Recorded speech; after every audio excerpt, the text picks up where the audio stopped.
5 બાળકોની જે હત્યા થઈ એના ઉપર વધારે અધિકાર કોનો? માનો કે બાપનો? બોલો તમે બધા, માનો અધિકાર વધારે કે બાપનો? તમે તો માનો જ કયો ને.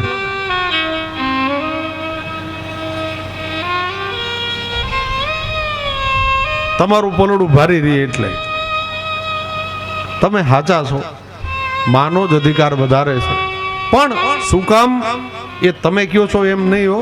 માએ જન્મ દીધો ને મોટા કર્યા ને કોડિયા મોઢામાં દીધા, એ વાત નથી. અહીંયા તો શાસ્ત્રનો મત ચાલે છે. શું કામ માનો અધિકાર વધારે અને બાપનો ઓછો? નકર દશરથા તો બિચારા આજ કરે છે બધાય, છતાંય અધિકાર તમારો વધારે. આ કમાવા ન જાય તો જય શ્રી કૃષ્ણ, છતાંય અધિકાર તમારો વધારે છે બહેનોનો. માતાનો અધિકાર વધારે પુત્ર ઉપર. એનું કારણ એમાં સાયન્સ છે, એમાં વિજ્ઞાન છે, એમાં આપણું શાસ્ત્ર છે. એક વ્યક્તિનો જન્મ થવામાં 2 વ્યક્તિ કારણભૂત છે, ત્યારે આ દેહનું સર્જન થાય છે સાહેબ. પિતા તરફથી તો એક જ વસ્તુ મળે છે અને એને શાસ્ત્ર જીવાંશ કહે છે. જીવાંશ એટલે પ્રાણ. એ પ્રાણ એ પિતાની દેણ છે. અને દેહાંશ, દેહાંશ એટલે દેહ. આ દેહ કોની કૃપાથી મળે છે? એ માની કૃપાથી મળે છે. જીવાંશ અને દેહાંશ આ બંને ભેગા થાય ત્યારે એક વ્યક્તિનું સર્જન થાય. પણ એક વાત સમજ્યા જેવી છે કે દેહાંશ જ ન હોય તો જીવાંશ ક્યાં જઈને રહે? આ દેહ ન હોય, ખાલી જીવ હોય તો ક્યાં રાખવો એને? અને ઈ ભટકે એને શું કહેવાય? એને પ્રેત કહેવાય, એને માણસ ન કહેવાય. એ પ્રેત કહેવાય, આત્મા ભટકતી હોય. માણસ બનવા માટે તો આ દેહની જરૂર પડે અને એ દેહ આપણી માં સિવાય નથી મળતો સાહેબ. એટલે માનો અધિકાર વધારે છે પિતા કરતા. પિતાનો અધિકાર તો છે જ, કારણ કે એને એ જીવાંશ આપ્યો છે. એટલે ભગવાને અર્જુનને કહ્યું, અર્જુન આ તારા પુત્રો ઉપર તારો અધિકાર નથી, દ્રૌપદીનો વિશેષ અધિકાર છે. આને અશ્વત્થામાને મારવો કે ન મારવો એનો જે કાંઈ વિચાર, એનો નિર્ણય આપણે કરીએ એના કરતા દ્રૌપદી કે ને એ વિશેષ છે. ભગવાને ઓડિયો ઘોડિયો લઈને નાખી દીધો દ્રૌપદી માથે, એટલે પોતાએ કઈ જવાબ ન દેવો પડે. સમજાય છે ને આ કથા બરાબર? દ્રૌપદીને પૂછવામાં આવ્યું, દ્રૌપદી આને મારી નાખીએ કે જીવતો રાખીએ? દ્રૌપદીએ જે નિર્ણય આપ્યો ને સાહેબ, જગતની કોઈ સ્ત્રી ન આપી શકે. જગતની કોઈ સ્ત્રી આવું ન બોલી શકે સાહેબ. દ્રૌપદી આવો સુંદર નિર્ણય આપ્યો એટલે તો દ્વારિકાધીશ એને પોતાની બેન કહે છે. મારી સખી છે દ્રૌપદી. ભગવાનની સખી એમનેમ થવાય? આપણા દીકરાને કોઈ એક ઝાપટ મારી હોય ને કુટુંબીએ તો જિંદગી આખી તમે નથી ભૂલતા. સાચી વાત કે ખોટી? આપણા દીકરાને કોઈ એક ઝાપટ મારી હોય ને તમને જિંદગી ભર યાદ રહે છે કે આ કાકાએ તને ઝાપટ મારી હતી. અહીંયા તો 5 દીકરાની હત્યા થઈ છે સાહેબ. અને એ દ્રૌપદી આવીને કહે છે, મુચ્યતામ મુચ્યતામ એસો બ્રાહ્મણો નિતરામ ગુરુ. એ અર્જુન છોડી દો આ બ્રાહ્મણના દીકરાને છોડી દો. આવું કોણ બોલી શકે? એક ભારતની સતી નારી જ બોલી શકે હો, બાકી બીજાની તાકાત નથી સાહેબ. 5 દીકરાની હત્યા થઈ છે અને છતાંય દ્રૌપદી આવું વિશાળ મન રાખીને કહે છે. એટલે એનું નામ મહાભારતમાં છે. એટલે આપણે એને યાદ કરવા પડે અહીંથી વ્યાસપીઠ ઉપરથી સાહેબ. છગનને મગનને કોઈ યાદ નથી કરતું. દ્રૌપદીના નામ એટલે લેવા પડે છે. છગન મગન કોઈ હોય તો માફ કરજો, હું તો એમ જ બોલું છું. ટૂંકમાં યુગમાં આપણને કોઈ યાદ ના કરે આવા પાત્રોને યાદ કરવામાં આવે છે સાહેબ, જેના નામ ઇતિહાસમાં લખાણ, જેને આવો ત્યાગ કર્યો છે. છોડી દો અર્જુન, એ બ્રાહ્મણના દીકરાને છોડી દો. અર્જુન કહે પણ આણે હત્યા કરી, બોલે ભલે કરી. તમે યાદ કરો એ આશ્રમના દિવસોને યાદ કરો. એક ગુરુનું કેટલું ઋણ છે તમારા ઉપર અર્જુન, એ ઋણને તો યાદ કરો. જ્યારે અર્જુન અને કૌરવો પાંડવો બધા આશ્રમમાં ભણતા હતા દ્રોણાચાર્યજીની પાસે, એ વખતે દ્રોણાચાર્યના પત્નીનું નામ હતું કૃપી, કૃપાચાર્યના બેન. એ કૃપીએ અનેક વખત કહ્યું હતું, મહારાજ આ આપણો દીકરો અશ્વત્થામા એકનો એક છે, તમે એને બ્રહ્માસ્ત્રની વિદ્યા ભણાવો ને. દ્રોણાચાર્યજીએ ના પાડી દીધી. આપણો દીકરો લાયક નથી બેટ દેવી, એ વિદ્યાનો દુરુપયોગ કરશે એટલે હું એને ક્યારેય બ્રહ્મ વિદ્યા નહીં આપી, બ્રહ્માસ્ત્રની વિદ્યા ન આપી. યાદ કરો એ ગુરુના ઋણને. એ દિવસે એ બ્રહ્માસ્ત્રની વિદ્યા અર્જુન તમને ભણાવી હતી. એ ગુરુના ઋણને યાદ કરો. આજે એના દીકરાને તમારે મારવો છે. અને બીજી વાત, એ બ્રાહ્મણની દીકરી વિધવા છે. દ્રોણાચાર્યની હાજરી નથી મારા. એ બ્રાહ્મણની દીકરી પોતાના પુત્ર વિયોગમાં જો રડશે, નેત્રના આંસુ જો આ પૃથ્વી ઉપર પડશે તો પૃથ્વી નિર્વિયા બની જશે. માટે એને છોડી દો, છોડી દો મહારાજ. દ્વારિકાધીશ પાસે ઊભા હતા. દ્રૌપદીના મસ્તક ઉપર હાથ રાખીને કહે, ધન્ય ધન્ય દ્રૌપદી, ધન્ય તું મારી બેન છો. દ્વારિકાધીશની બેન થવા માટે લાયકાત કેળવવી પડે સાહેબ. કોઈ સામાન્ય સ્ત્રીની આ તાકાત નથી.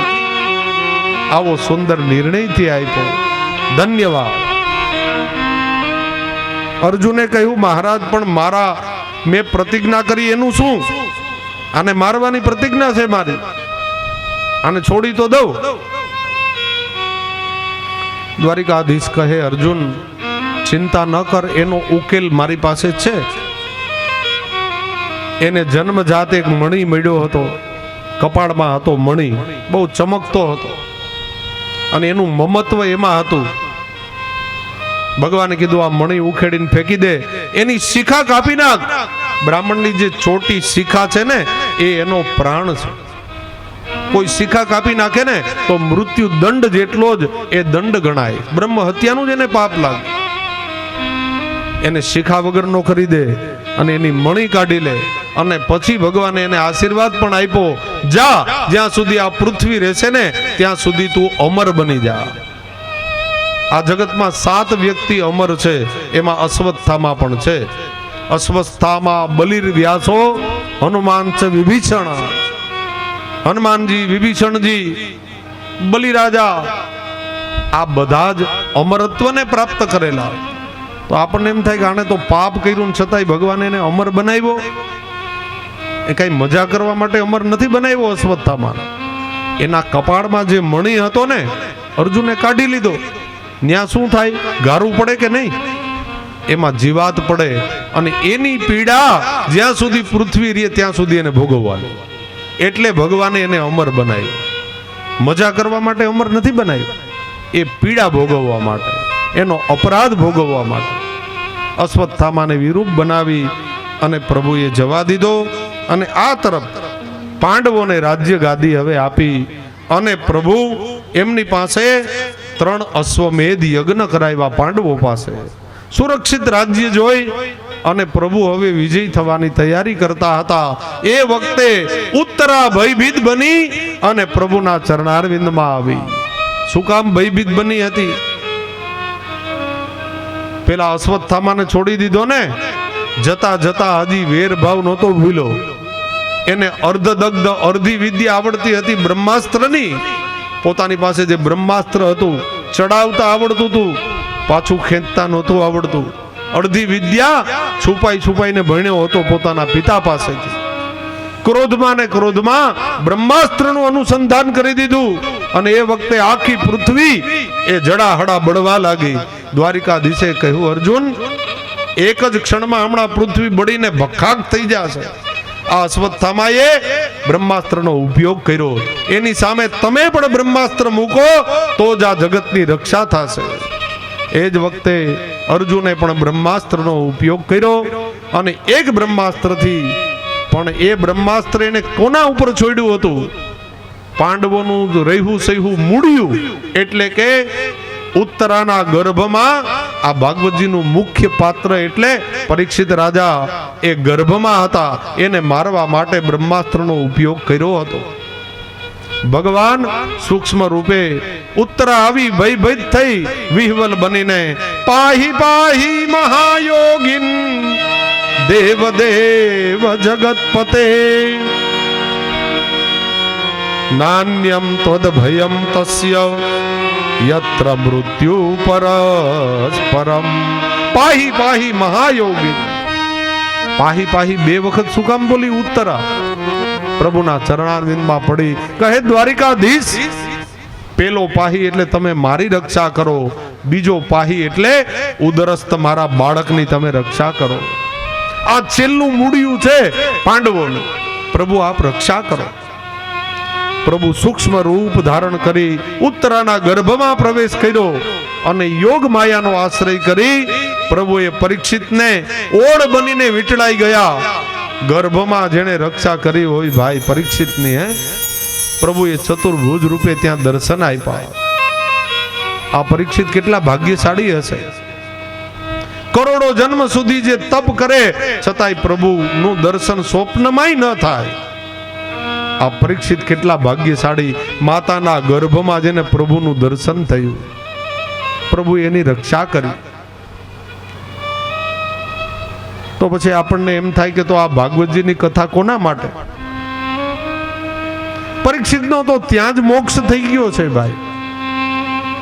પરીક્ષિતના જન્મ પહેલા જેને હરિનું દર્શન થાય એને કોઈ દી જન્મ મરણના ચક્કર હોય? તો પરીક્ષિતનો તો મોક્ષ ત્યાં જ થઈ ગયો છે માતાના ગર્ભમાં. તો આ ભાગવતજીની કથા કોના માટે કહેવાણી? આપણા માટે, આપણા ઉદ્ધાર માટે. પરીક્ષિતનો તો ઉદ્ધાર માતાના ગર્ભમાં થઈ ગયો. તો સાહેબ, પ્રભુનું હરિનું દર્શન થયું હોય એનો ઉદ્ધાર ન થાય? પરીક્ષિત તો કેટલા ભાગ્યશાળી હતા. પ્રભુએ રક્ષા કરી અને પ્રભુ હવે જવા માટેની તૈયારી કરે. રથમાં આરૂઢ થયા. આજ પહેલી વખત કુંતાજી સામે આવ્યા, પ્રભુની સ્તુતિ કરે. પ્રભુ કહે, પણ તમે તો મારા ફઈબા છો. કુંતાજી પ્રભુને શું થતા સંબંધમાં? ફઈબા થતા હતા. હો, ફઈ ભત્રીજા હતા દ્વારિકાધીશને. છતાંય કુંતાજી આજ દિવસ સુધી એમ જ સમજતા હતા કે મારા ભાઈ વસુદેવના દીકરા છે. બસ આટલી જ ઓળખાણ હતી. મહાભારતના યુદ્ધમાં પ્રભુએ જે પરાક્રમ દેખાડ્યા ત્યારે કુંતાજીને ખબર પડી કે આ તો ભગવાન યોગેશ્વર છે, આ તો 14 બ્રહ્માંડના અધિપતિ છે. આજ દિવસ સુધી તો ભત્રીજા જ સમજતા હતા. પહેલી વખત પ્રભુની સામે આવ્યા અને આજ સ્તુતિ કરે છે. કુંતા સ્તુતિ મોટામાં મોટી સ્તુતિ અને ઉત્તમમાં ઉત્તમ સ્તુતિ છે ભાગવતજીમાં. નમસ્યે પુરુષત્વમ અધીશ્વરમ પ્રકૃતે પરમ અલક્ષ્યમ સર્વભૂતાનામ અંતર બહિર્વ્યવસ્થિતમ કૃષ્ણાય વાસુદેવાય દેવકી નંદનાય ચ નંદગોપકુમારાય ગોવિંદાય નમો નમઃ. કુંતાજીએ સુંદર સ્તુતિ કરી. ભગવાન રાજી થયા. ભગવાન કુંતાજીએ સ્તુતિની શરૂઆત ક્યાંથી કરી? નહીતર સ્તુતિનો દરેકનો નિયમ છે, તમે વાંચી લેજો. કોઈ પણ સ્તુતિ કાં તો પ્રભુના મુખારવિંદથી શરૂ થાય અને કાં ચરણારવિંદથી શરૂ થાય. આ નિયમ છે સ્તુતિનો. આપણી ભારતીય, આપણી સંસ્કૃતિની પરંપરા પ્રમાણે, આપણા વ્યાકરણ પ્રમાણે કાં તો મુખારવિંદથી શરૂ થાય કા ચરણારવિંદથી શરૂ થાય, પણ અહીંયા કુંતાજીએ સાવ નોખું કર્યું. સ્તુતિની શરૂઆત ક્યાંથી કરી? નમઃ પંકજનાભાય, નાભીથી શરૂઆત કરી. સ્તુતિની શરૂઆત નાભીથી ક્યારેય ન થાય, કુંતાજીએ કરી. પણ કુંતાજી જ્ઞાની છે ને એટલે કરી છે શરૂઆત. કુંતાજી સમજે છે સ્તુતિ કરવા માટે શબ્દની જરૂર પડે. શબ્દ તો જોઈએ ને સ્તુતિ કરવા માટે. તો એ શબ્દનું ઉદ્ભવ સ્થાન ક્યાં છે? કોઈને ખબર? આપણે જે બોલીએ છીએ એ શબ્દનું ઉદ્ભવ સ્થાન ક્યાં આવ્યું? શબ્દ પ્રગટ ક્યાંથી થાય છે? નાભીમાંથી થાય છે. રાઈટ. શબ્દનું ઉદ્ભવ સ્થાન આપણી નાભી છે. ઘણાને એમ છે કે અહીંથી પ્રગટ થાય. અહીંયા તો સ્વર પેટી છે સાહેબ. શબ્દને સ્પષ્ટ કરવાનું કામ સ્વર પેટી કરે છે. પછી જીભ, પછી દાંત, અધરોષ્ટ, ઉદરોષ્ટ, આ બધા એમાં સહભાગી બને. પણ શબ્દનું ઉદ્ગમ સ્થાન આપણી નાભી છે, જેમાંથી શબ્દ પ્રગટ થાય છે. એટલે કુંતાજી જ્ઞાની છે એટલે એને નાભીથી સ્તુતિની શરૂઆત કરી. નમઃ પંકજનાભાય, નમઃ પંકજમાલિને, નમઃ પંકજનેત્રાય, નમઃ પંકજાંગ્રયે.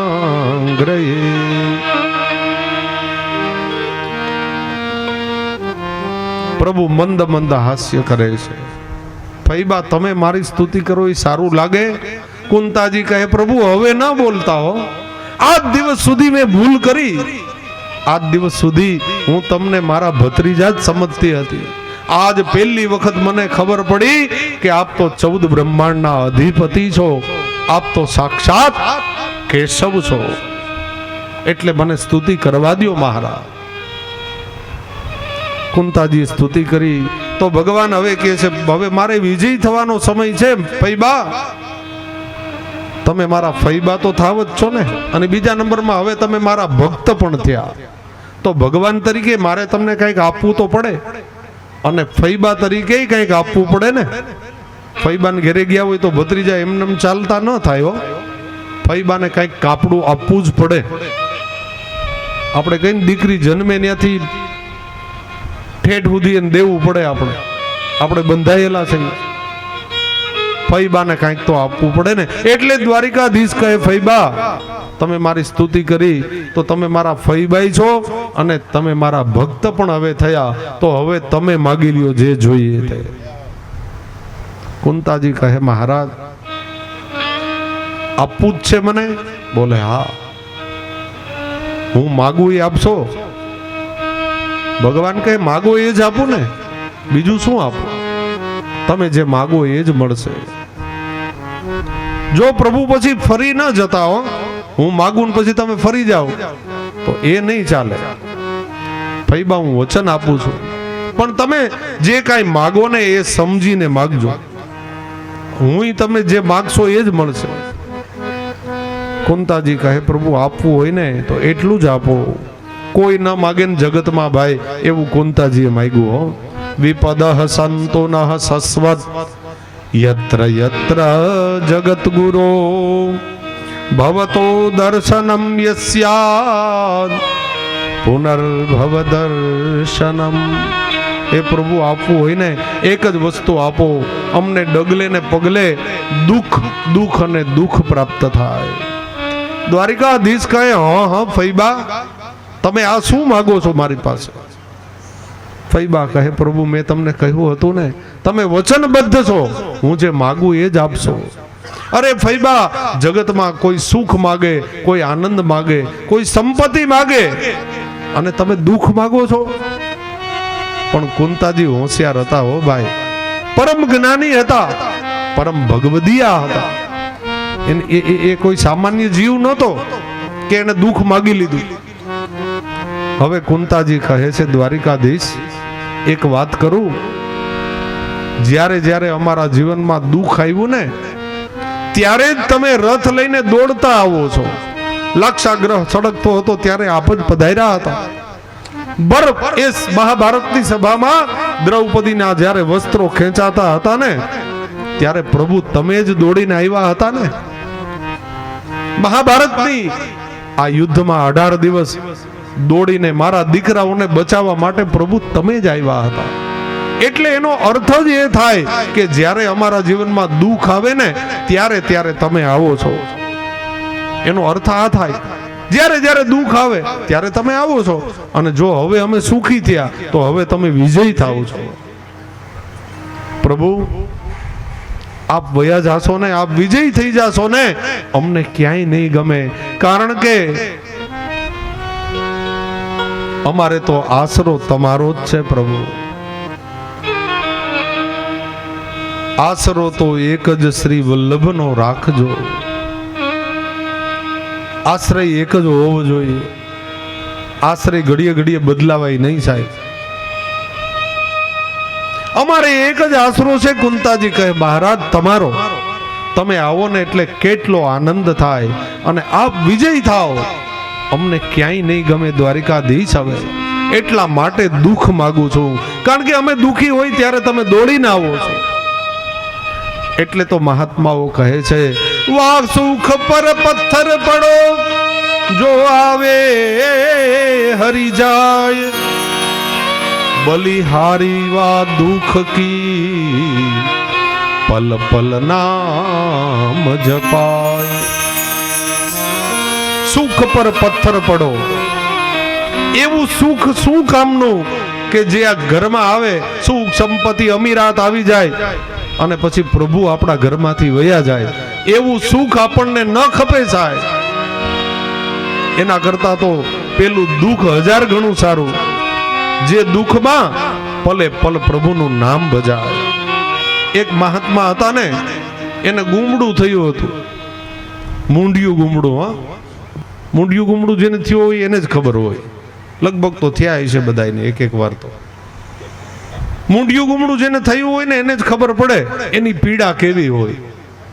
અંદરથી ભયંકર લવકારા નાખે. હો, મહાત્માને આખી રાત લવકારા થાય, પીડા થાય, એટલે મહાત્મા આખી રાત બોલે હે હરી, હે હરી, હે હરી. આખી રાત લવકારા થયા, બીજે દિવસે થયા, વળી ગુમડું ફૂટી ગયું, રસી બસી હતું બધું નીકળી ગયું કદડો, અને ધીરે ધીરે માંડી રૂજ આવવા. એ બોલું શ્રી હરી હરી બોલાતું હતું ને એ ધીરે ધીરે ઓછું થઈ ગયું. એક દિવસ રાત્રે તો નીંદર આવી ગઈ. અર્ધરાત્રિએ મહાત્મા જાગી અને વિચાર કરે કે આ ગુમડું મને શું કામ મટી ગયું, આ ગુમડું મટ્યું શું ખાયું ને, મારા પ્રભુનું નામ મને ભૂલાઈ ગયું. મહાત્માને ક્રોધ આવ્યો પોતાની જાત ઉપર. બહાર જઈ અને ઓલું હજી જે ગુમડું માંડ રૂજાણું હતું ને, એક પથ્થર લઈને જોરથી પાછું માથે માર્યું અને લોહીની પિચકારીઓ ઉડી. અને પાછું શરૂ થયું હે હરી, હે હરી, હે હરી. મહાત્મા કે હવે બરાબર. વાહ સુખ પર પથ્થર પડો, જો આવે હરી જાય, બલિહારી વા દુઃખ કી, પલ પલ નામ જપાય. એ બલિહારી ઓ દુઃખ કી, હર પલ નામ જપાય. એવું સુખ શું કામનું કે જે આવે ને આપણા પ્રભુ ભૂલાઈ જાય. એના કરતા દુઃખ 1000 ગણું શ્રેષ્ઠ છે. અને દુઃખની જ કિંમત છે સાહેબ. આપણે બધા સુખની પાછળ આટા મારી. મહાત્માઓના આચાર્યો દુઃખ પકડીને ચાલે, જેમાં પ્રભુનું ભજન થાય, જેમાં પ્રભુનું કીર્તન થાય. દુઃખ હશે ને ત્યારે માળા લઈને બેસશો. કોરોના આવ્યો ને, કોરોના હમણાં જ હજી ગયો છે. હવેલી મંદિરે જતા ને, કોઈ મર્યાદા મંદિરે જઈએ, આપણને એમ થાય કે આ ભાઈને તો કોઈ દી જોયા નથી, આજ પહેલી વાર આવ્યા છે. ગાય ભડકે ભેંસ ભડકે જેમ ચોરે ચડી જાય ને એમ ચડી ગયા હતા હો કોરોના વખતે. કારણ કે ભય બીનું પ્રીતિ નાહી ગોસાઈ. ભય નહીં આવે ને ત્યાં સુધી પ્રભુમાં પ્રેમ પણ નહીં થાય. એટલે પ્રભુ ક્યારેક ક્યારેક આવો ભય મોકલે છે, કોરોના રૂપ, મને તમને પાટે ચડાવવા માટે. કુંતાજીને પ્રભુએ વરદાન આપ્યું. કુંતાજી વિનંતી કરી, પ્રભુ 2 દિવસ રોકાઓ, મારા પ્રેમ ખાતર 2 દિવસ રોકાઓ. પ્રભુ રથમાંથી નીચે ઉતરી ગયા, પણ કુંતાજીને માટે નથી રોકાણા હો. પ્રભુને એ વખતે મનમાં યાદ આવ્યું કે મારો એક ભક્ત હજી બાકી છે. કોણ બાકી હતું? કોનો ઉદ્ધાર કરવાનો બાકી હતો? ભીષ્મ દાદાનો. ભીષ્મનો ઉદ્ધાર કરવાનો હજી બાકી હતું. પ્રભુએ એને વરદાન આપ્યું હતું કે તમારા અંત સમયે હું આવીશ. 5 પાંડવો, કુંતાજી, દ્રૌપદી બધા બીજે દિવસે ગયા. ભીષ્મ પાસેથી ધર્મરાજાએ જ્ઞાન લીધું. ભીષ્મએ ભગવાનની સ્તુતિ કરી. ખૂબ સુંદર સ્તુતિ છે. ઇતિમતિ રૂપ કલ્પિતા વિતૃષ્ણા ભગવતી શાતવત પુંગવે વિભુમ. સુંદર સ્તુતિ છે ભીષ્મની. 16 શ્લોકની અંદર ભીષ્મ દાદાએ સ્તુતિ કરી. દ્રૌપદી હાસ્ય કર્યું. મહાભારતની એ વસ્ત્ર ખેંચાવાની આખી વાત સંભળાવી. ભીષ્મ દાદાના મનોરથ પૂરા કર્યા. ભીષ્મએ બરાબર મકર સંક્રાંતિના દિવસે, કારણ કે એને ઈચ્છા મૃત્યુનું વરદાન હતું, મકર સંક્રાંતિના દિવસે પોતાનો પ્રાણ પ્રભુના ચરણારવિંદમાં સમર્પિત કરી દીધો. આકાશમાંથી દેવતાઓએ વધાવ્યા. ભીષ્મ દાદાનો જય જયકાર થયો. આ મહાભારતનું મુખ્ય પાત્ર છે ભાઈ ભીષ્મ દાદા. ભીષ્મનો અર્થ થાય ભયંકર. પણ ભીષ્મે ઘણી ભૂલો કરી હતી ને, એટલે છેલ્લે આ બાણ સૈયા ભોગવવી પડી સાહેબ. દ્રૌપદીના વસ્ત્ર લૂંટાતા હતા ત્યારે ભીષ્મ ઊભા થઈને એટલું ન બોલ્યા કે આ તમે અન્યાય કરો છો, આ ગેરરીતિ કરો છો. આટલું બોલ્યા હોત ને તો એની લાજ બચી જાત, કનૈયાને ધક્કો ન થાતો. મહાભારતના યુદ્ધમાં આપેલું વચન પૂર્ણ કરવા માટે પ્રભુ કટિબદ્ધ હતા. આજે પ્રાણનો ત્યાગ કર્યો. ભીષ્મ દાદાના અંત્યેષ્ટિ કર્મ કર્યા, ઉર્ધ્વદેહી કર્મ કરીને પ્રભુ હવે દ્વારિકા સીધાવવા માટે વિજય થાય છે. ધર્મરાજાએ કહ્યું, એકલા નહીં પ્રભુ, તમને છોડવા માટે અર્જુન તમારી સાથે આવે. પ્રભુ દ્વારિકા પધાર્યા. દ્વારકા વાસીઓ, કારણ કે પ્રભુ કેટલા વર્ષે પધાર્યા છે એટલે બધાની એક જ ઈચ્છા હતી, પ્રભુ પહેલા વહેલા આવીને અમને મળે. આવો ભાવ હતો દ્વારકા વાસીઓનો. તો પ્રભુ જેટલા લોકો હતા ને એટલા રૂપ ધારણ કર્યા. અનેક રૂપ રૂપાય વિષ્ણવે પ્રભ વિષ્ણવે. દરેકને પ્રભુ એક જ મુહૂર્તમાં મળ્યા, બધાના મનોરથ સિદ્ધ કર્યા અને એ પ્રભુ દ્વારિકામાં બિરાજે છે. આ તરફ પરીક્ષિત રાજાના જન્મની મહાત્માએ કથા કહી. એ પેલા વિદુરજી 36 વર્ષની યાત્રા પૂરી કરીને આવ્યા. ધર્મરાજાની સાથે સત્સંગ થયો. ધર્મરાજાએ પૂછ્યું વિદુરજીને, કાકા તમે 36 વર્ષની યાત્રા કરી તો ક્યાં ક્યાં ગયા, ક્યાં સ્નાન કર્યું, ક્યાં દાન કર્યું, આ બધી કથા તમે અમને કહો. વિદુરજીએ કહ્યું, કારણ કે શાસ્ત્રને જાણતા હતા. 36 વર્ષની યાત્રાનું વર્ણન વિદુરજીએ માત્ર 32 અક્ષરમાં કર્યું. એનો અર્થ એ થાય, યાત્રા કરી હોય ને એનું વર્ણન બહુ બધાને મોઢે ન કરી રાખે. તમે કરેલું દાન, દાનનો મહિમા જેની તેની પાસે ગાયે ન રખાય. આ તકતીઓ ઠીક છે લગાડો, એમાં કઈ વાંધો નહીં, મને કઈ તકલીફ નથી, પણ તકતીઓ લગાડવાની પ્રથા ખોટી છે. આપણા શાસ્ત્રોમાં લખ્યું ગુપ્ત દાન કરવું. જમણા હાથે તમે દાન કરો ને, ડાબા હાથને ખબર ન પડવી જોઈએ સાહેબ. આપણે તો યાત્રા કરવા જઈને પાછા અમારા મોઢે આવીને કહેતા હોય, શાસ્ત્રીજી ત્યાં ગંગાજીએ ગયા, સ્નાન કર્યું, પછી આપણે દાન તો કરવું જોઈએ ને, અમને સમજાવતા હોય. એટલે મેં કીધું ના ના બરાબર છે, દાન કરવું જોઈએ. મેં કીધું હું આપ્યું? મન કે જો બધા મુંડિયા બેઠા હતા ને, બધાને 10-10 પૈસા આપ્યા. મેં કીધું ઠીક, એટલે બંગલા એના બનાવ્યા લાગે તમારા પૈસા.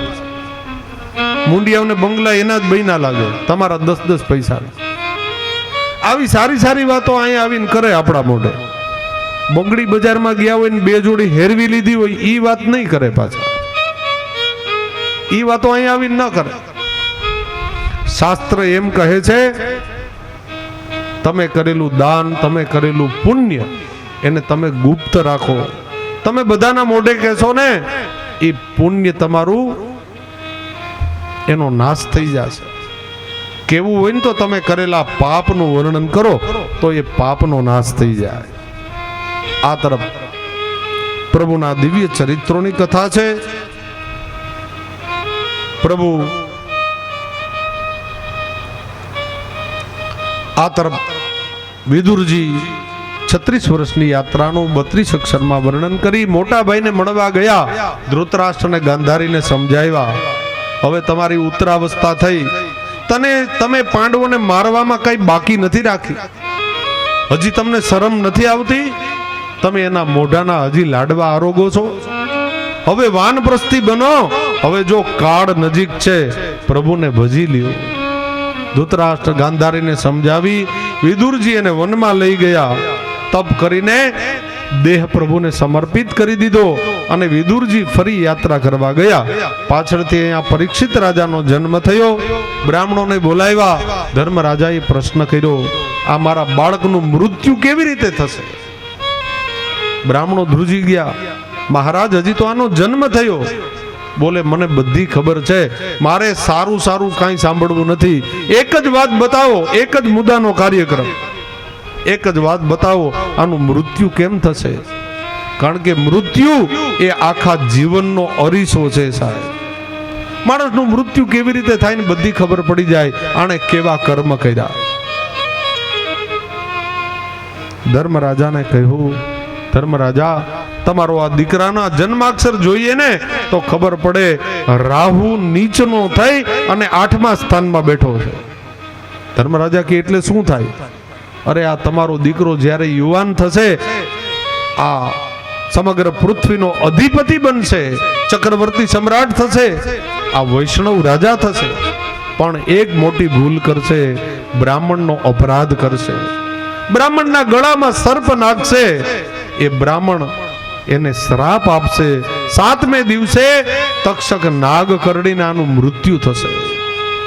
આટલી વાત સાંભળી ધર્મરાજા હલી ગયા ભાઈ, ધ્રુજવા લાગ્યા.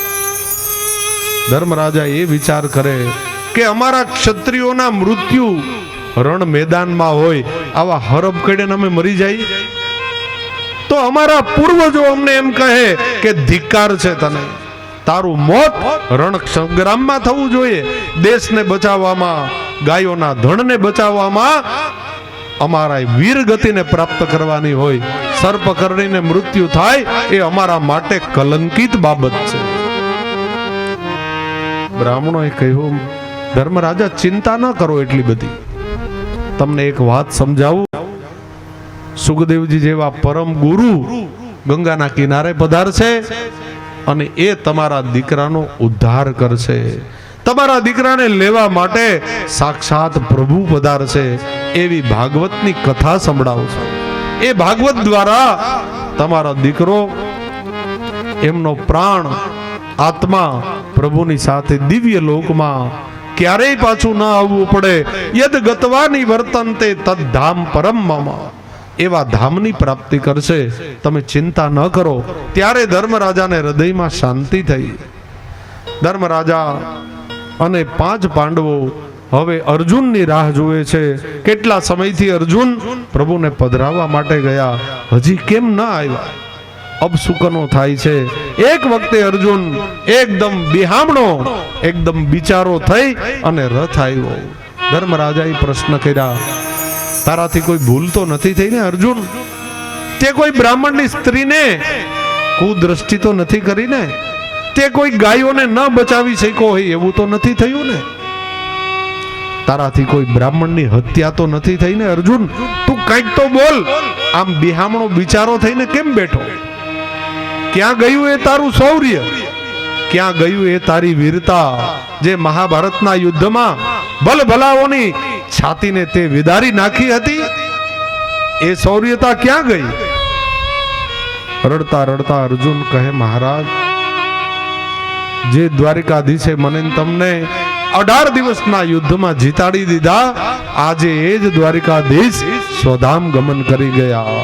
અને સ્વધામ ગમનની વાત સાંભળી કુંતાજી એના પરમ ભક્ત હતા. દુઃખ સહન ન થયું, એ જ જગ્યાએ ડગલો થઈને પડી ગયા. કુંતાનો દેહ ગતિ કરી ગયો. આને કહેવાય પરમ ભગવદી ભક્ત. બાકી તો ખોટે ખોટા રોતા હોય છે. કોઈ વયા નથી જતા કોઈની પાછળ.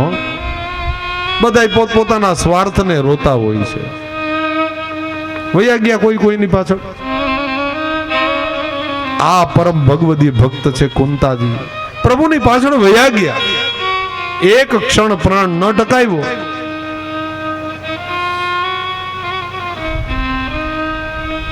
આ તરફ 5 પાંડવોએ નક્કી કરી લીધું કે ભગવાન દ્વારિકાધીશ જો સોદામ ગમન કરી ગયા હોય તો હવે નક્કી આ પૃથ્વી ઉપર કળિયુગનો વાસ થશે, અને કળિયુગ આવી આપણા મનને અને આપણા માનસને બગાડે એ પહેલા આપણે પણ હિમાળે હાડ ગાડવા વયા જાય.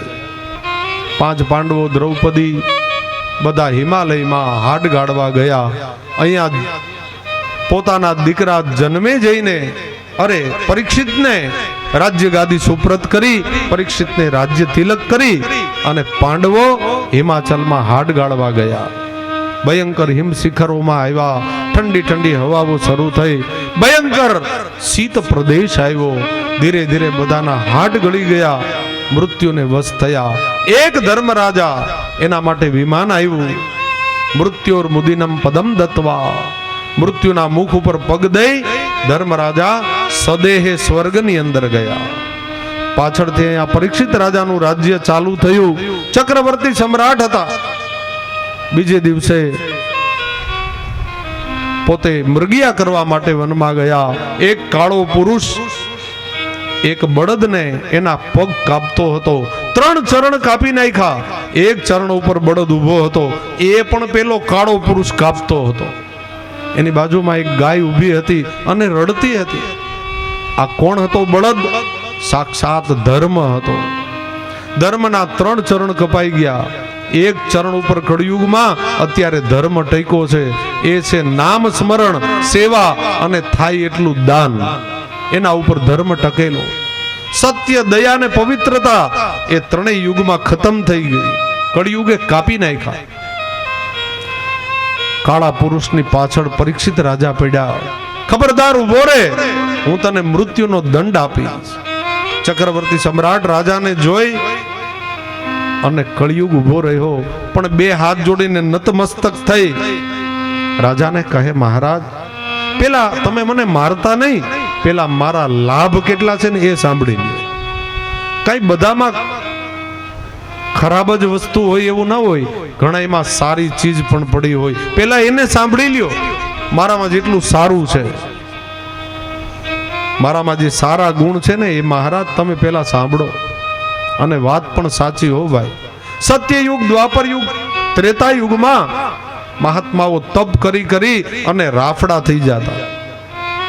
એ જ પ્રભુ કળિયુગમાં બહુ સહજ રીતે પ્રાપ્ત થાય. અને આપણે ભગવદીઓ વૈષ્ણવો માટે તો કળિયુગ 1000 ગણો શ્રેષ્ઠ છે. હો વલ્લભ ભૂતલ આયે ભાગ્યન, વલ્લભ ભૂતલ આયે, વલ્લભ ભૂતલ આયે ભાગ્યના, વલ્લભ ભૂતલ આયે.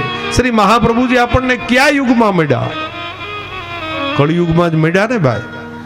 એટલે અતિ આપણે ભાગ્યશાળી છીએ કે આપણો જન્મ કળિયુગમાં થયો. અન્ય યુગમાં મહાપ્રભુજી નહોતા, એ કળિયુગમાં પ્રભુ પધાર્યા. એક બડો આધાર કલી में એક બડો આધાર. કળિયુગની અંદર એક જ આધાર છે, અને એ છે મહાપ્રભુજીનો, શ્રી મહારાણીજીનો, જે મને તમને પ્રભુ સુધી પહોંચાડી દી. રાજાએ કહ્યું, કલિયુગ તો માગી લે, તારે જે વરદાન જોઈએ. મહારાજ, મને 4 ઠેકાણા આપો રહેવા માટેના. રાજાએ બહુ વિચાર કરીને 4 જગ્યા આપી. મદિરાપાન થતું હોય ત્યાં તારો વાસ, સુવર્ણમાં જુગાર રમાતો હોય ત્યાં તારો વાસ, દ્યુત ક્રીડા, મદિરાપાન, વ્યભિચાર થતો હોય ત્યાં તારો વાસ, અને અસત્યનું આચરણ થતું હોય ત્યાં તારો વાસ. કળિયુગે કહ્યું, મહારાજ, એક જગ્યા વધારે આપો. 4 રૂમ વાળું એ રેસિડેન્ટ મને પૂરું નહીં થાય, મારો પરિવાર મોટો છે, 1 રૂમ વધારાનો આપો, 1 સ્થાન વધારે આપો. પરીક્ષિત રાજાએ બહુ વિચાર કરીને કહ્યું, રાજા, કળિયુગ તને 5મું સ્થાન આપું, સોનામાં તારો નિવાસ. જા, સોનામાં સ્થાન આપ્યું. તો મારે આ બહેનોને ખાસ વિનંતી કરવી છે કે અહીંથી અત્યારે કથા પૂરી થાય ને એટલે તમે જેટલા ઘરેણા પહેર્યા છે એ પોથીજીને ધરી દેજો. કાં દાંત કાઢો છો? આપણે વૈષ્ણવ છે, આપણે થોડા આવા ઘરેણા પહેરાય, એમાં કળિયુગનો વાસ છે. ધરી દેવા કે શું કરવું છે? ધરી દેવા છે. 60,000 થઈ ગયા છે, સમજીને બોલજો. પણ તમારે ચિંતા કરવાની જરૂર નથી. હું તો આનંદ માટે બોલું છું. આપણે ચિંતા કરવાની જરૂર નથી. પરીક્ષિત રાજા એમ બોલ્યા હતા કે ચોરાયેલા સોનામાં તારો વાસ. જે ચોરીથી મેળવેલું, લૂંટીને મેળવેલું જે સોનું હોય ને એમાં કળિયુગનો વાસ હોય. તમારા પાસે એ તો બધું મહેનત મજૂરીને પરસેવાનું છે સાહેબ. એટલે તમે ચિંતા ન કરતા. હા, એવું કોઈ પાસે પટારામ પડ્યું હોય તો હું હજી અહીં 6 દિવસ છું, ભૂલથી આવી ગયું હોય તો ધરી દેજો. પણ એવું લગભગ તો માધુપુરમાં તો ન હોય, એટલે ચિંતા ન કરતા. 5 સ્થાન આપ્યા કળિયુગને રહેવા માટેના, અને ધર્મની રક્ષા કરી. પરીક્ષિત રાજા ઘેરે ગયા. 7મો દરવાજો ખોલવાની ના પાડી હતી. બીજે દિવસે મૃગયા કરવા જતા હતા, અને જે દરવાજાની પોતાના દાદા ધર્મરાજાએ ના પાડી હતી, પરીક્ષિતે એ જ 7મો દરવાજો ખોલ્યો. પેટી પડી હતી, એમાંથી એક મુગુટ કાઢ્યો. એ મુગુટ કોનો હતો? જરાસંઘનો હતો. અને એ ભીમભાઈ એને માર્યા હતા. ભીમ તો એવો હતો ને ભાઈ, જરાસંઘને મારીને એનો દીકરો એનો મુગુટ લઈ જતો હતો. ભીમે કીધું, ઉભો રે ભાઈ, તારા બાપને મેં માર્યો છે. શાસ્ત્રના નિયમ પ્રમાણે એક રાજા બીજાને મારે ને તો એ મુકુટનો અધિકાર એનો થાય. એમાં કાંઈ વાંધો નહોતો, પણ જરાસંઘ પાસે તો લૂંટેલું જ સોનું હતું ભાઈ, એટલે એમાં કળિયુગનો વાસ હતો. અને એ આજે પરીક્ષિત રાજા એ જ મુકુટ માથા ઉપર ધારણ કરી અને મૃગયા કરવા માટે ગયા. પરીક્ષિતને અજ્ઞાન ઉપજ્યું અને નાખ્યો ઋષિના ગળામાં સર્પ. એ મન સમજાવે ના હો, એ મન સમજાવે ના. એ પરીક્ષિત રાજાને એક દી અજ્ઞાન ઉપજાને, ઋષિના ગળામાં નાખ્યો નાગ મન સમજાવીના.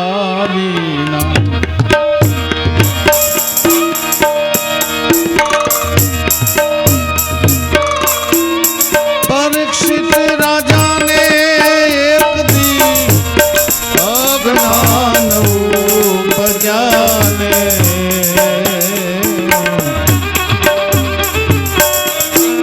ઋષિના ગળામાં નાખ્યું નાગ મન સમજાવીના. શું રે કરું રે મારા તનડામાં તપીએલ તાપ મન સમજાવીના.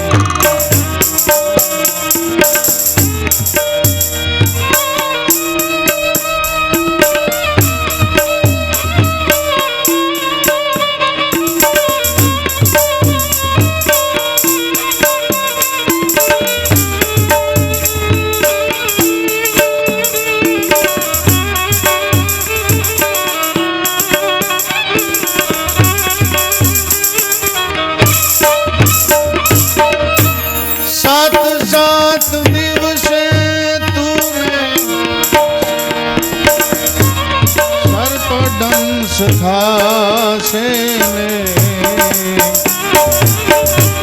ઋષિના રે લાગ્યા એ નિશા મન સમજાવીના. અરે અરે,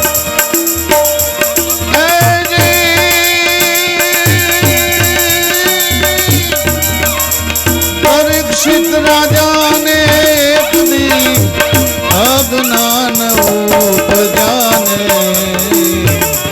ઋષિના રે લાગ્યા એ નિશા મન સમજાવીના.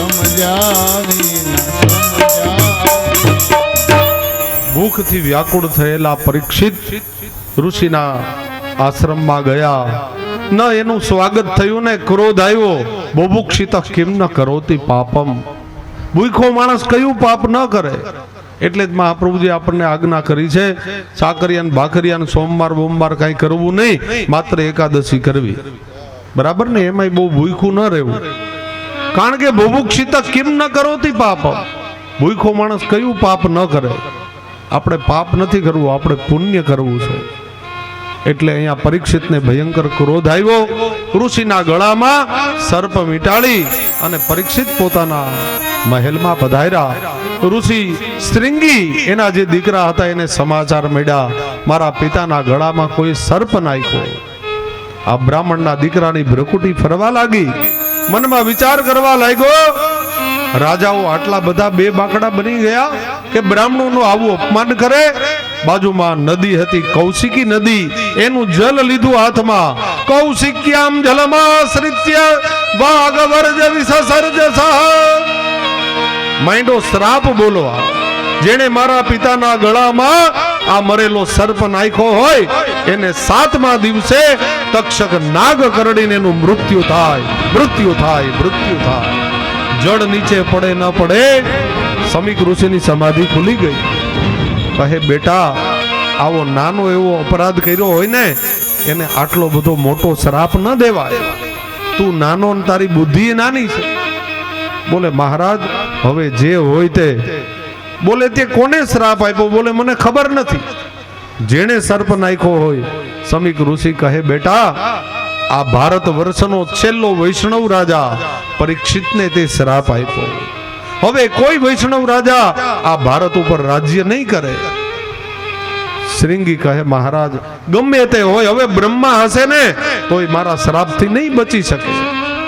સાયંકાલે પરીક્ષિત રાજા પોતાના મહેલમાં હજી તો આવીને મુગુટ ઉતાર્યો. સદબુદ્ધિ આવી, અરે મેં જે બ્રાહ્મણોના ચરણમાં અમારા માથા રહે એ બ્રાહ્મણનું આજ મેં અપમાન કર્યું. હે વિધાતા, તમે મને 2 મિનિટ, તમે મને એની સજા આપો.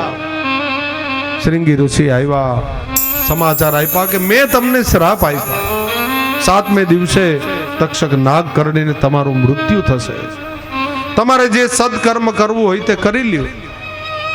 પરીક્ષિત રાજાએ પોતાના દીકરા જન્મે જઈને રાજ્ય ગાદી સુપ્રત કરી અને ગંગાજીના ઘાટ ઉપર અનશન વ્રત ધારણ કરીને આવ્યા. બધું છોડીને આવ્યા અને હવે રાહ જુએ છે કોઈ સદગુરુ મળે ને તો 7 દિવસમાં મારો ઉદ્ધાર થાય. અને એ જ વખતે સંતો મહાપુરુષો પધાર્યા અને એક મહાત્મા અલિક્ષલિંગા નિજ લાભ તુષ્ટો વૃતશ્ચ બાલેર અવધૂત વેશ. સુખદેવજી મહારાજ પધાર્યા. આપણા ભાગવતજીમાં પહેલી વખત પધારે છે.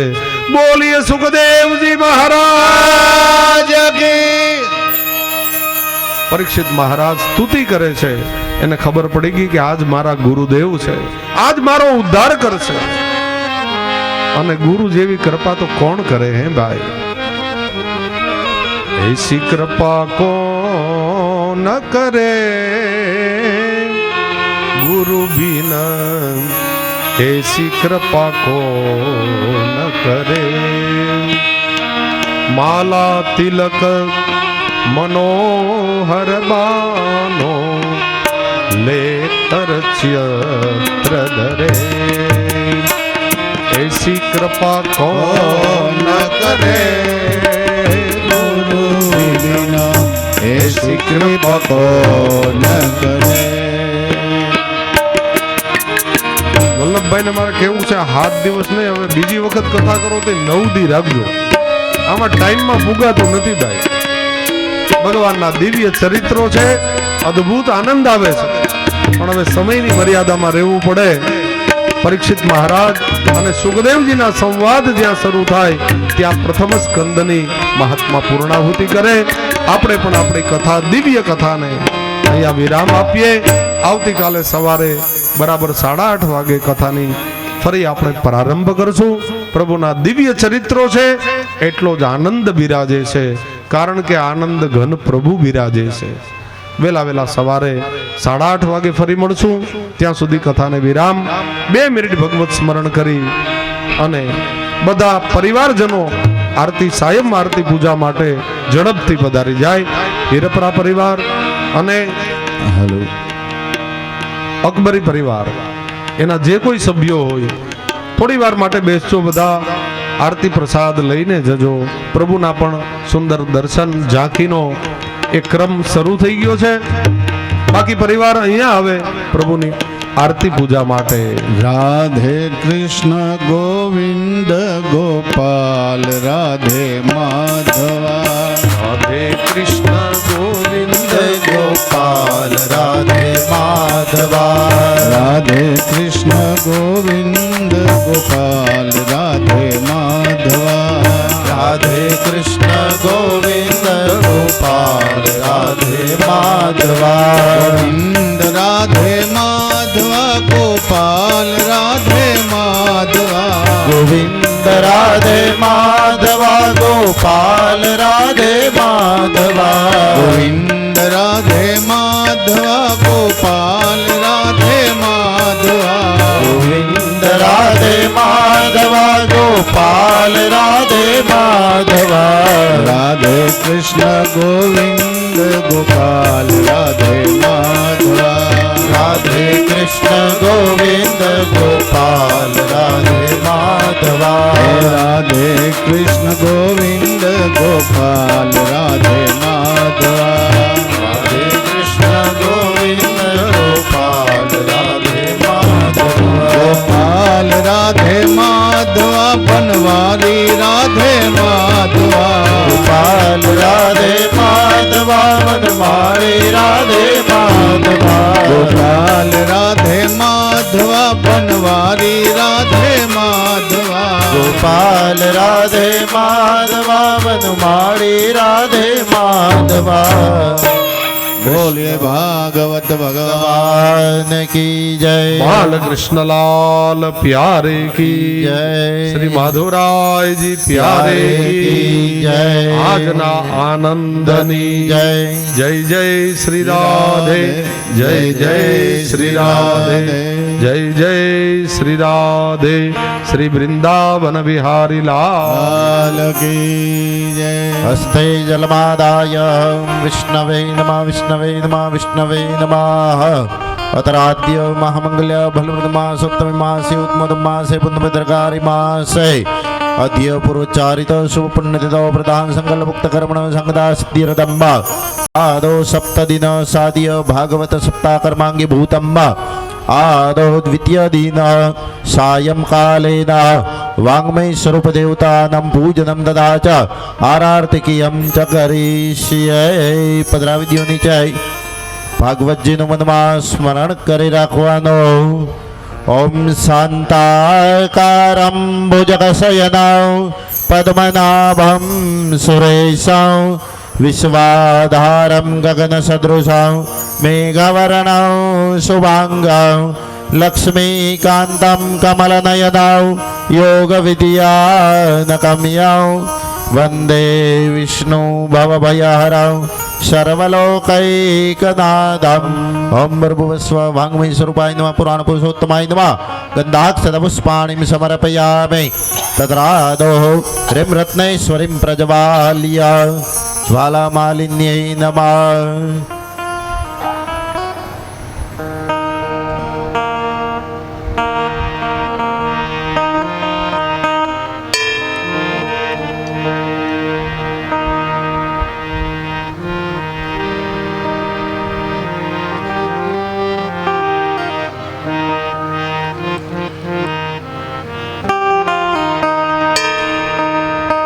હે દીવડા જગમગ જગમગ થાય દીવડા જગમગ જગમગ થાય. હે આરતી ભગવત ભગવાનની થાય દીવડા જગમગ જગમગ થાય. આરતી ભાગવત ભગવાનની થાય દીવડા જગમગ જગમગ થાય.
ભાગવત ભગવાનની થાય દીવડા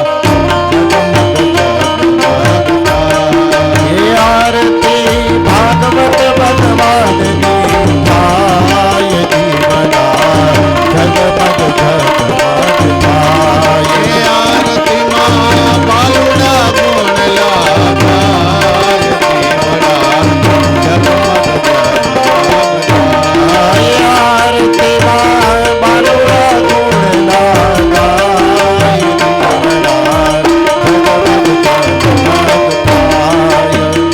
કપૂર ગૌરમ કરુણાવતારમ સંસાર સારમ ભુજ કેન્દ્રહારમ સદા વસંતમ હૃદયારવિંદે ભવમ ભવાની સહિતમ નમામિ ભવમ ભવાની સહિતમ નમામિ ભવમ ભવાની સહિતમ નમામિ બોલીએ બાલકૃષ્ણ લાલ કી સપ્તાસ્યા સંવરિદય શ્રી સપ્ત સમેત કૃતા દેવા જદયગ્નંદનવાના બુદ્ધમ પરોખમ સૌમમા હસ્તે વિદેવાભિવંદનમ આત્મરક્ષ કલ્યાણાર્થે આત્માભિવંદનમ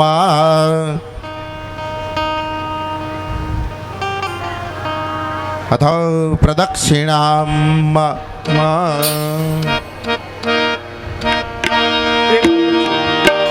ઓમ નમઃ ભગવતે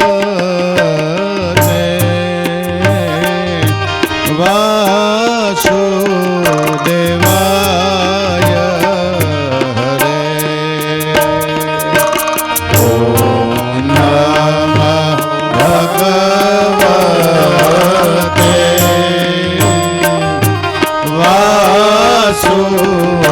વાસુદેવાય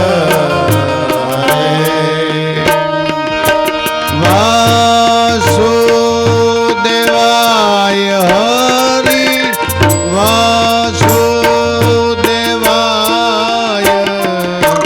વાસુદેવાય હરિ વાસુદેવાય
ભાગવત ભગવાન કી જય.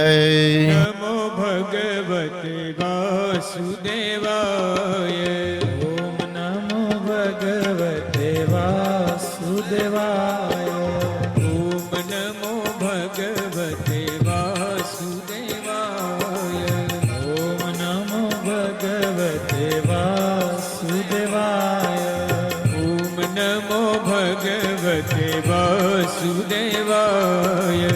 ઓમ નમો ભગવતે વાસુદેવાય. વાસુદેવાય હરિ વાસુદેવાય. વાસુદેવાય હરિ વાસુદેવાય. વાસુદેવાય હરિ વાસુદેવાય. વાસુદેવાય હરિ વાસુદેવાય. ઓમ નમો ભગવતે વાસુદેવાય. ઓમ નમો ભગવતે વાસુદેવાય. ઓમ નમો ભગવતે વાસુદેવાય. ઓમ નમો ભગવતે વાસુદેવાય. વાસુદેવાય હરિ વાસુદેવાય. વાસુદેવાય હરિ વાસુદેવાય. વાસુદેવાય હરિ વાસુદેવાય. વાસુદેવાય હરિ વાસુદેવાય. વાસુદેવાય હરિ વાસુદેવાય. વાસુદેવાય હરિ વાસુદેવાય. ઓમ નમો ભગવતે વાસુદેવાય. ઓમ નમો ભગવતે વાસુદેવાય. ઓમ નમો ભગવતે વાસુદેવાય. ઓમ નમો ભગવતે વાસુદેવાય. ઓમ નમો ભગવતે વાસુદેવાય. ઓમ નમો ભગવતે વાસુદેવાય. વાસુદેવાય હરિ વાસુદેવાય. વાસુદેવાય હરિ વાસુદેવાય. વાસુદેવાય હરિ વાસુદેવાય. વાસુદેવાય હરિ વાસુદેવાય. વાસુદેવાય હરિ વાસુદેવાય. વાસુદેવાય હરિ વાસુદેવાય. ઓમ નમો ભગવતે વાસુદેવાય. ઓમ નમો ભગવતે વાસુદેવાય. ઓમ નમો ભગવતે વાસુદેવાય. ઓમ નમો ભગવતે વાસુદેવાય. ઓમ નમો ભગવતે વાસુદેવાય. ઓમ નમો ભગવતે વાસુદેવાય. ઓમ નમો ભગવતે વાસુદેવાય. ઓમ નમો ભગવતે વાસુદેવાય. ઓમ નમો ભગવતે વાસુદેવાય. ઓમ નમો ભગવતે વાસુદેવાય. ઓમ નમો ભગવતે વાસુદેવાય. ઓમ નમો ભગવતે વાસુદેવાય. શ્રી કૃષ્ણ ગોવિંદ હરે મુરારી. શ્રી કૃષ્ણ ગોવિંદ હરે મુરારી. શ્રી કૃષ્ણ ગોવિંદ હરે મુરારી. શ્રી કૃષ્ણ ગોવિંદ હરે મુરારી. હે નાથ નારાયણ વાસુદેવા. હે નાથ નારાયણ